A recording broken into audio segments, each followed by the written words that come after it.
Alright, today I will talk about the problem Starry Night. So in this problem, we're given a grid filled with ones and zeros, and we want to find the number of clusters that are similar to each other. And basically, they can have all kind of orientations, but if they have the same basic shape, then they'll still be the same cluster. And so we can do this by first by checking whether one thing is inside the cluster. To do that, just use a DFS, and then to check if we've already visited a type of this cluster, we can use an unordered map to store in the values. So first, I'll create this coordinate structure. I did this so I can just use a pair because this way I can keep a better track of the rows and columns. And also I just created this comparing function for two coordinates. So this is basically the same thing as sorting a pair, but because we need to sort this later. So first, when you are reading the input, you'll check if one of these a as a coordinate ij is equal to 1. If it's equal to 1, then that means it's a part of a cluster, so we can try to do DFS on this and see what we end up with. So this is the first DFS. This DFS will check all of the stars that are inside this cluster, and the second DFS will assign this cluster a letter. So first, we'll just push this coordinate into a vector. So then later on, we'll be able to sort this, and also make sure this is visited, checked as visited, so then we don't need to visit this again. And now we just check all of our possible 8 moves. There are 8 types of moves. You can move either horizontally or vertically, and also there are so those are already 4 moves, and the other 4 moves are moving diagonally. So just check all of those cases. Make sure if you move, you're still inside this image, and also we shouldn't visit that position yet. So we also have to make sure that the position at that is equal to 1, not 0, because if it's 0, it's just empty space. And then after we do that, we'll just push every one of those coordinates into our vector list. And then we'll use this convert function to convert this whole coordinate into a string, so we can store this into a map later on, so we won't need to recompute this again. And to convert this into a string, I will first sort this list of coordinates. And so this way, no matter which way we read in the coordinate for this round, we will always be able to have the same order if we've already previously visited one of these clusters. So I'll just create an empty string first, and then just add the string converted to add this current row number minus the initial row number, the first row number. And so this will just get basically like sort of the length and width of this current position, and just convert this to string and add this into our string. I also added a space to make sure we don't make any mistakes in reading the string. So just keep on adding all of those coordinates into this string and just return the string. So after we get the string, we'll be able to use an unordered map. So we use an unordered map so we can keep track of which letter we're using for this current string or this current cluster.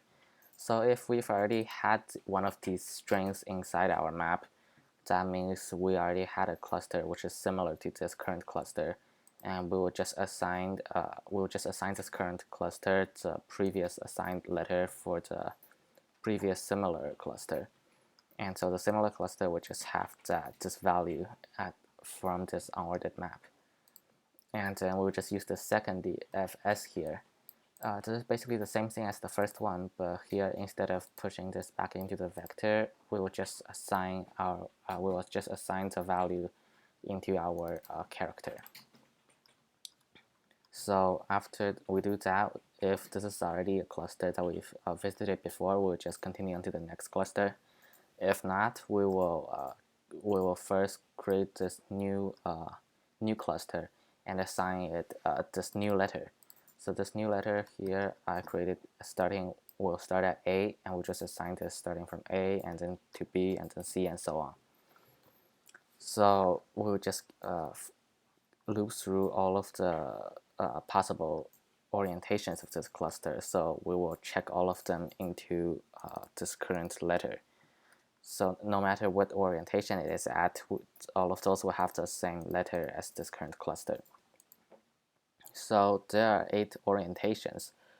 The first 4 will just be this current cluster rotated 4 times, and the second 4 orientations could be this current cluster flipped over and then rotated 4 times. So I will use 2 coordinate vectors. One will keep track of the normal cluster. Basically, if we didn't flip this current cluster, then this is what the results would be like if we rotate it 4 times. And the second vector will keep track of what this coordinate will look like, or what this cluster will look like if we flipped the cluster. And the logic is actually really simple here. There are just 4 types, and using this we'll go through the length of our current coordinates, so we can update the coordinates and check them using the convert function. So this is the first possible positions for this vector. We will just multiply this by either 1 or -1, and this is also negative or positive. So here I created these 2, and these 2 will keep track of the orientations. One is just if both coordinates are positive, and the second one is if one is positive, one is negative. The third one is if one is negative, one is positive, and the fourth is if both are negative.